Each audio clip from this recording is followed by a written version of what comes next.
విజయవాడలో మా ఓనర్ గారి పేరు పెదబాబు గారు.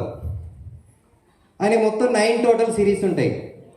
ఏ లారీకైనా 4050, 4005 ఇలా 9 సిరీస్ వచ్చేది ఉంటుంది. కానీ ఆయన కారు మటుకు 1899 అని ఉంటుంది. సో ఆ లారీ క్లీన్ చేస్తా నన్నేం చేయించేవాడు అంటే ఆ కారు కూడా క్లీన్ చేయించేవాడు. ఎస్ఆర్నో క్లీనర్లు చేసే పని ఏంటి? క్లీన్ చేయించేవాడు.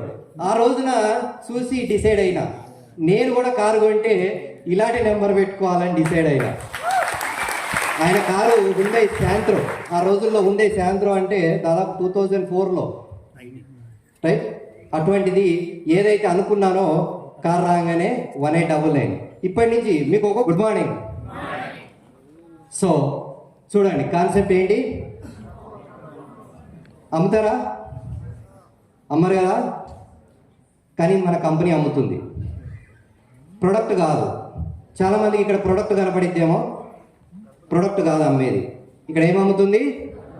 డబ్బు అమ్ముతుంది. మీకు కనుక ప్రొడక్టే కనపడితే మీరు 2 నెలలు 3 నెలలు 4 నెలలే ఉంటారు ఈ బిజినెస్లో. దాంట్లో ప్రొడక్ట్లో కనుక డబ్బు కనపడితే 3 తరాలు ఉంటారు. అర్థమవుతుందా? ఇదే సబ్బు పేస్ట్ మీరు బయటికి వెళ్ళి కొనండి, ఏమొస్తుంది అక్కడ? సబ్బు వాడితే నొరగొస్తుంది. ఎస్ఆర్నో?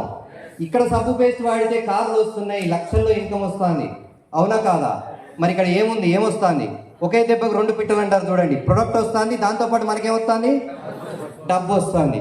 అందుకని అర్థం చేసుకోండి, వెస్టీజ్ కంపెనీలో డబ్బు ఉంది, ప్రొడక్ట్ కాదు. నీకు ప్రొడక్ట్ కనబడితే నువ్వు జస్ట్ 3-4 మంత్స్.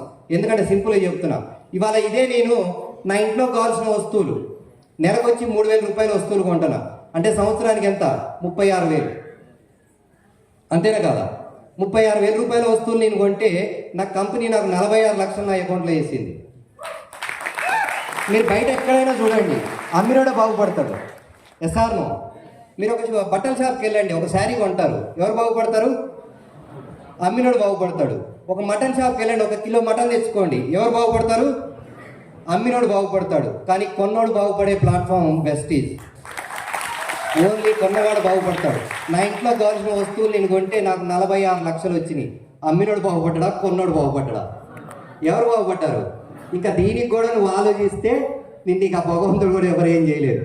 సింపుల్ కదా. మనం వాడే వస్తువుల మీదే డబ్బు సంపాదించవచ్చు అంటే చాలామంది దీనికి ఇంకా ఆలోచనలు చేస్తున్నారు, రీసెర్చ్లు చేస్తున్నారు.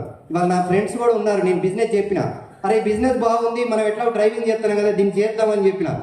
లేదా దీన్ని రీసెర్చ్ చేయాలి, దీని లోతు ఎంతో చూడాలంటాడు. ఇంకా చెప్తూనే ఉన్నాడు వాడు లోతు. అరే నాకు 5 వచ్చినాయి ఆపురా అన్నా కూడా వాడు ఆపుతలేడు. వాడు రీసెర్చ్లు చేస్తూనే ఉన్నాడు. ఏమున్నది రీసెర్చ్? 100 రూపాయల ప్రొడక్ట్ వాడండి, సబ్బు పేస్ట్ వాడండి, దీని కథ ఏందో తెలిసిపోతుంది. మాకు వినంగానే, బిజినెస్ వినంగానే మాకేమనిపించింది తెలుసా? బిజినెస్ ఇంతేనా అనిపించింది.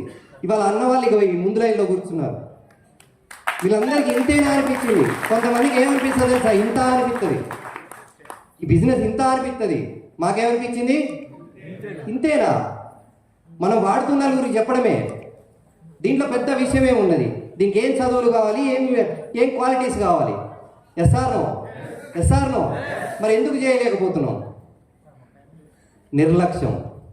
డబ్బు అవసరం లేదు. కానీ ఈ రోజుల్లో కావాల్సింది, పశువుకు తింటే బలం, మనిషికి ఉంటే బలం అట.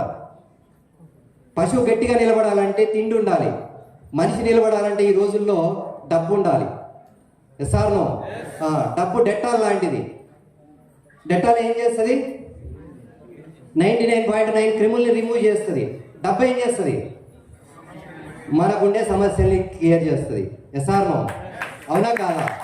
అందుకే చేసుకోండి, వెస్టీజ్ చేయండి. వాళ్ళ లేడీస్ హ్యాపీగా బిజినెస్ చేసుకోవచ్చు, రైట్? పార్ట్ టైం లక్షలు సంపాదించే లేడీస్ ఉన్నారు. ఎస్ఆర్నో? ఫుల్ టైం రానవసరం లేదు, పార్ట్ టైం కాదు, ఫుల్ టైం చేయడానికి కూడా ఏం లేదు పెద్దగా దీంట్లో. ఎస్ఆర్నో? కానీ ఇంట్రెస్ట్ పెట్టండి, ఆ ఇంట్రెస్ట్ ఉంటే చేస్తూ వెళ్తారు. సో